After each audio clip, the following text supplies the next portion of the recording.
Assalamualaikum anak-anak, apa kabarnya hari ini? Semoga kita semua dalam keadaan sehat walafiat.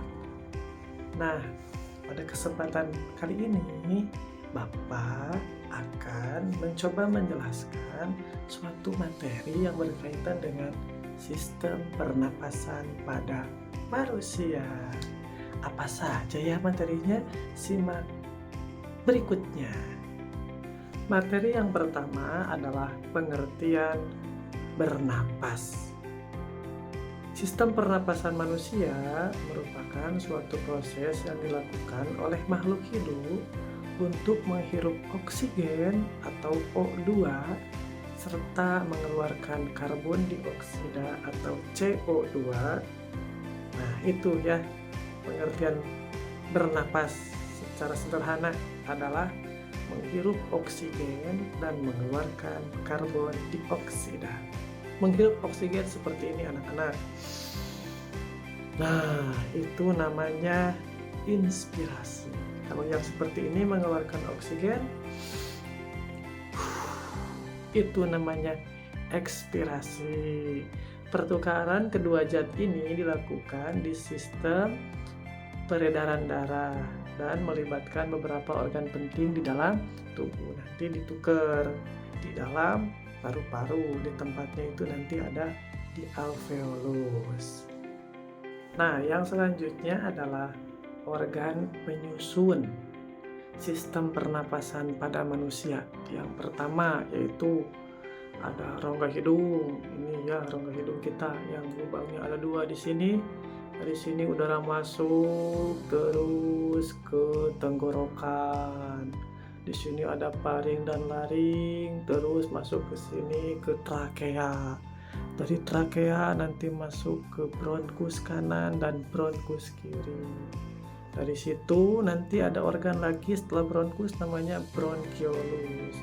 Ujung-ujung bronkiolus itu adalah alveolus, dan pernapasan juga dibantu oleh otot pernapasan, yaitu ada otot diafragma. Nah, seperti itu ya anak-anak organ-organnya. Bapak ulangi dari awal: hidung, paring, laring, trakea, bronkus, bronkiolus, dan alveolus. Itu dia. Oke, organ yang pertama adalah rongga hidung, di mana kita ketahui kalau di dalam hidung kita ini ada bulu-bulu hidung. Nah, udara masuk melalui rongga hidung. Di sini udara akan disaring oleh selaput yang ada di hidung, yaitu selaput kelenjar dan juga bulu-bulu hidung, supaya nanti kotoran yang masuk di dalam udaranya itu tidak terserap sampai ke dalam. Selaput ini berguna untuk mengunci benda asing agar tidak ikut tersaring dalam paru-paru bersama udara. Itulah fungsi dari hidung. Selain untuk menyaring, juga bisa untuk melembabkan udara supaya suhunya pas dan masuk ke dalam tubuh. Nah, anak-anak, setelah penyaringan di rongga hidung, udara kemudian melewati tenggorokan. Tenggorokan terdiri dari dua saluran, yakni saluran pencernaan dan saluran pernapasan, atau nanti ada yang disamakan dengan epiglotis. Fungsi dari tenggorokan dalam sistem pernapasan adalah sebagai medium keluar masuknya udara. Nah, itu dia. Di laring terdapat 2 pita suara yang akan terbuka saat bernapas dan tertutup ketika memproduksi suara. Ketika bernapas, udara akan masuk melewati pita suara yang berhimpitan sehingga bergetar dan menghasilkan suara. Nah, pita suara ini bisa kita cek di sebelah sini ya. Ketika kita berbicara, pasti di sini terasa ada getaran-getaran. Nah, itu dia laring ya. Setelah melewati paring dan laring di tenggorokan, maka selanjutnya udara akan masuk ke trakea.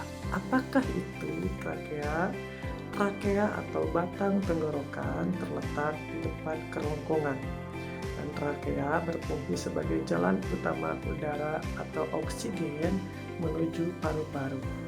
Organ yang satu ini berbentuk seperti tabung berongga dengan panjang sekitar 10 cm, 10 cm segini ya kurang lebih, dan diameternya kurang dari 2,5 cm. Panjangnya 10, diameternya kecil ya, itu trakea yang tersusun dari berbagai macam tulang rawan, yang tersusun dari tulang rawan, itu trakea, batang tenggorokan.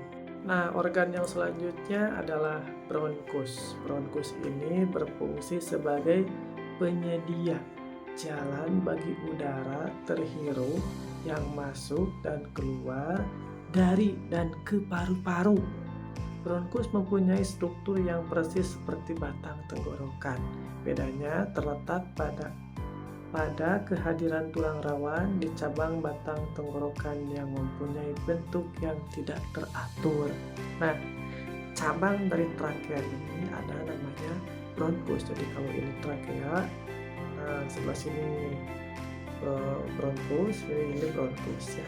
Tuh, cabang dari trakea adalah bronkus. Setelah bronkus nanti ada bronkiolus dan juga alveolus yang terdapat di dalam paru-paru. Nah, organ yang terakhir adalah paru-paru. Ini terletak pada bagian atas rongga dada. Di bagian bawahnya terdapat diafragma dan di samping terdapat tulang rusuk.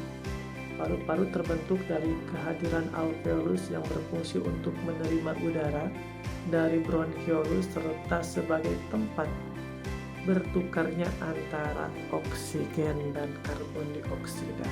Jadi nanti di alveolus ini udara akan diserap dan dialirkan ke seluruh tubuh dan karbon dioksida akan dibuang melalui hidung sini.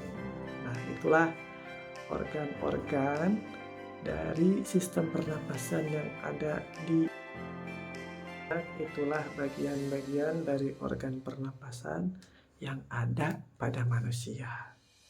Dimulai dari hidung, paring, laring, trakea, bronkus, bronkiolus, alveolus, dan ada otot pernapasan namanya diafragma. Sampai di sini dulu anak-anak. Semoga materi ini bisa dipahami oleh anak-anak semuanya. Akhirul kalam, wassalamualaikum warahmatullahi wabarakatuh.